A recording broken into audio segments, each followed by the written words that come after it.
mais est-ce que Barth tam mën na comprendre ces réactions bu nekkee ne par exemple dafa mel ni l'affaire Ndiaga Diouf dañ ko bëgg a jël comme une sorte d'épée de Damoclès si ndoddam saa su ne ndax loolu tamit mënul justifier Barth agissement yu muy def. Monsieur Diallo, vous êtes très pertinent, je vous donne ça. Votre li nga wax ni dafa leer gis nga ñaanuñu kenn kaso bien sûr dégg naa ce monsieur nee na du sama morom c'est vrai que du sama morom parce que moi j'ai jamais tué quelqu'un c'est arrivé les juridictions sénégalaises souveraines jël nañu décision jox ko benn peine bu naan 2 ans dont 6 mois ferme mu def appel l'affaire est déjà pendante devant la cour d'appel war a rendre décision dafay infirmer décision boobu maa ngi koy ñaanal wala day confirmer lu première instance wax mais il paraît que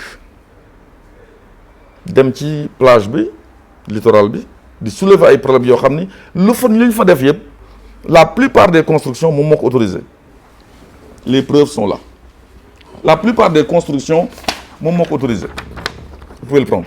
mais loolu moom. alors comment comprend-on. dinañ si ñëw mais loolu moom tam. dama ne mais ñu continuer si question je reviens comment comprend-on que quelqu'un autorisé ay nit ñu construire ci littoral bi alors que le littoral selon lui c'est inaliénable ba pare ñëw di ko xeex te moo ko signé c'est son nom qui est là en bas.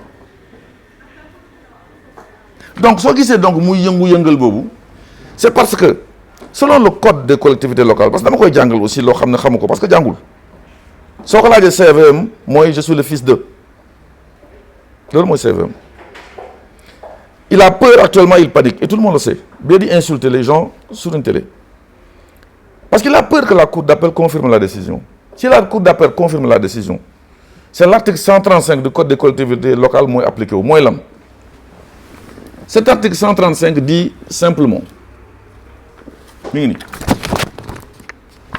je lis lorsque le maire ou tout autre conseiller municipal est condamné pour crime meurtre sa révocation est de droit il sera révoqué si la cour d'appel confirme vous pouvez le prendre de près il ne sera plus maire s'il y a confirmation par la cour d'appel il panique dem ci suuf si fële di yëkkati pour comme ça si les magistrats confirment il va sortir pour dire dama yëkkati suuf si moo tax ñu les magistrats condamné ma c'est faux c'est deux affaires différentes. voilà man am na yu bëri yoo xam ne d'accord ma ak yow ñaar la parce que man jàpp ma ne il a été condamné pour crime jàpp naa ne causé blessure et en causé la mort man loolu laa jàpp benn bu nekkee yow juriste da koy déggee crime carrément waaw mën naa la ko nangul en tant que juriste. mooy lan les coups mortels.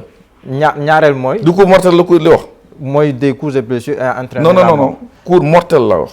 waaw d'accord coup mortel mooy dóor nit ba mu dee. waaw wala utiliser quelque chose xam nañ tam si ça s'appelle un meurtre. xam nañ tam circonstance yi mu nekkee woon parce que bu nekkoon ne crime la comme crime li ñuy wax crime dina tëdd lu ëpp ñaari at. loolu il a bénéficié de circonstances atténuantes voilà. mais il n'a pas bénéficié de légitime défense. mais benn mbir mi bu cour d'appel par exemple confirmer peine bi.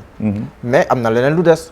mën na defaat appel ñu dem cassation bu ñu jógee cassation yi tamit mën nañ dem sax rabat d'arrêt muy anam yoo xam tamit ay recours la c'est suspensif. est-ce que ce sont des non attention. ça peut être attention ça doit être. c'est pas pareil mais kon est-ce que mën nañu ko révoquer noonu rek tamit. te loolu noonu day xam nga le temps de la justice. day jël temps vous savez ma ne. je ne suis pas là pour lui souhaiter cela déggoo li ma la wax je souhaite que di ko ñaanal vraiment que l'affaire mu nekk par une infirmation dama la ne si c'est confirmé le code est précis. yow boo fi génnee léegi dóor nit ba mu dee tu as tué. mais bu defaatee appel par exemple l'appel est suspensif. l'appel mi ngi nii l'appel a été suspensif. voilà bu ko defaat par exemple ñu confirmer. mën na defaat recours. il fait un recours qu'il veut mais c'est pas suspensif. recours loolu mooy problème bi. cassation c'est pas suspensif. dama ne c'est pas suspensif. waaw loolu day dégg naa ko si yow mais dina bëri ay borom xam-xam si wàllu yoon yu sul d'accord ak yow. donc les choses sont là la décision en cour d'appel n'est pas il faut à part de là il sait ce qu'il risque maintenant jarul panique quoi. jarul panique parce que ba di dugg ci yenn affaire di saaga nit ñi mais man vraiment ce gosse là il dit que du sama morom je suis d'accord du sama morom parce que moi je n'ai pas fait ces conneries là saaga mooy magistrat traité leen de prostituée j'ai beaucoup de respect pour sama rigueur au Sénégal fekkee am naa rigueur dans ce que je fais yaradiku bokku ci